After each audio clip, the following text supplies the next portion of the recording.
చాలా టేస్టీగా ఈ గ్రాండ్ ఫంక్షన్ లో ఫస్ట్ ప్రిఫరెన్స్ చేసేది క్యారెట్ హల్వా. అందరికి ఒక పావు కిలో తీసుకొని చేసుకుంటే 10 మంది తినొచ్చండి. ఇది ఎలా చేసుకోవాలో మీకు ఈజీగా నేను చెప్తాను. క్యారెట్ హల్వాకి స్టార్ట్ చేస్తున్నాం అండి. ముందు స్టవ్ ఆన్ చేస్తాను.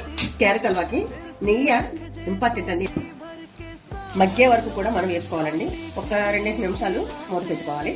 చూడండి చక్కగా మొత్తం మగ్గిపోయింది అనమాట. పావు కిలో ఇదిగోండి. కొంచెం తక్కువ తినాలనుకున్న వారు తగ్గించుకోవచ్చండి. నేను పావు కిలోకి షుగర్ వేస్తాను. పాలు పోస్తున్నానండి. 3/4 గ్లాస్ పాలు మొత్తం మగ్గేలాగా పోవాలండి. 2 స్పూన్లు నెయ్యి వేస్తున్నానండి. క్యారెట్ హల్వా తాలింపు పెట్టాలి కదా, జీడిపప్పు కిస్మిస్ తాలింపు పెడదామండి.